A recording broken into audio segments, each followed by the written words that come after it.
Lorsque vous rencontrez un nouveau groupe, vous intégrez un nouveau groupe, vous vous posez toujours la question de savoir, est-ce que je serai acceptée dans ce groupe? Est-ce que je vais me sentir à l'aise dans ce groupe? Est-ce que je serai, n'est-ce pas, aimée dans ce groupe, même inconsciemment? j'ai écouté une des interviews de Oprah Winfrey qui disait un jour que tout le monde, quelque part, a toujours besoin de la validation des autres. C'est pourquoi même les plus grands leaders vous demanderont toujours comment est-ce que vous avez trouvé ma prestation? Comment est-ce que vous m'avez trouvé aujourd'hui? Parce qu'elle a une chaîne de télévision et lorsqu'elle interviewait toujours, même les grands stars, après, n'est-ce pas, la prestation, donc les stars lui posaient toujours la question de savoir comment ça s'est passé, comment vous m'avez trouvé aujourd'hui sur scène, comment vous m'avez trouvé pendant qu'on était en train de travailler, pendant qu'on était sur scène. Donc il faut savoir que c'est vraiment un propre de tous les humains, n'est-ce pas, à se faire accepter. C'est un propre chez tous les humains. Ils ont peur, n'est-ce pas, du rejet. D'accord? C'est ce qui explique donc le fait que beaucoup d'entre vous, vous avez peur de prendre la parole en public parce que bel et bien, la raison principale, c'est j'ai peur d'être rejeté. Même le regard des autres que vous craignez le plus, c'est tout simplement parce que vous lisez dans le regard d'autres personnes la peur d'être rejeté. Est-ce qu'ils sont en train de me valider? Est-ce qu'ils sont en train de me juger? Est-ce qu'ils sont en train de m'accepter? Est-ce qu'ils sont en train voilà, est-ce qu'ils sont en train est-ce qu'ils sont convaincus de ce que je suis en train de dire? Est-ce qu'ils sont à l'aise en ma présence? Tout cela tourne autour de cette notion de peur d'être rejeté, peur que votre message soit rejeté, peur que votre opinion soit rejetée, peur que votre personne physique intrinsèque soit rejetée, peur que votre voix soit rejetée, peur que votre teint soit rejeté, peur que votre coiffure soit rejetée, peur que votre, je sais pas moi, peur que vos capacités soient rejetées, peur que vos compétences soient rejetées, peur que en tant que personne intrinsèque, que vous soyez tout simplement rejeté. Vraiment, toutes ces peurs tournent autour de la peur d'être rejeté. D'accord?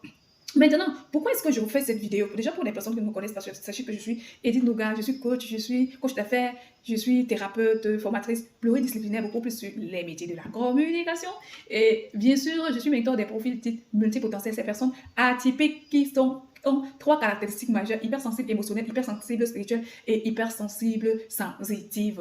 Je vous parle de la peur de rejet dans le cadre de la communication et comment est-ce que vous allez dealer avec. Il faut comprendre que les personnes qui, n'est-ce pas, les personnes vers qui vous allez entretiennent aussi les mêmes peurs que vous. Comment est-ce que vous allez dealer donc avec la peur du rejet? Lorsque vous devez prendre la parole en public, il faut déjà questionner votre peur du rejet. N'est-ce pas, qu'est-ce que vous avez peur que les autres vont véritablement rejeter en vous en fait?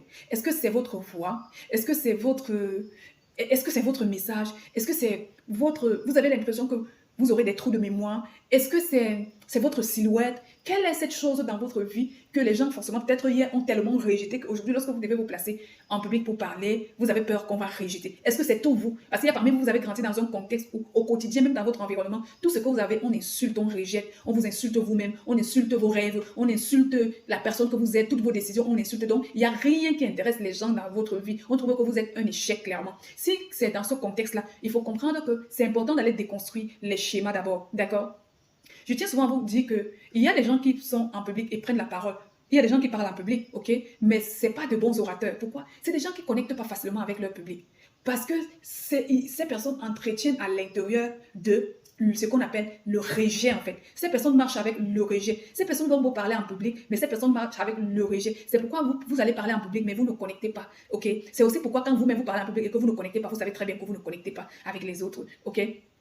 Maintenant, mettons de côté d'abord, donc il faut aller revoir ces schémas, déconstruire ces pensées limitantes, déconstruire, n'est-ce pas, toute cette panoplie, cet héritage qu'on a bâti sur vous et qui fait de vous aujourd'hui cette personne peureuse qui a tellement peur d'être rejetée à tout bout de champ. Parce que tant que vous entretenez, n'est-ce pas, ce complexe de rejet, les gens vont vraiment vous rejeter, d'accord?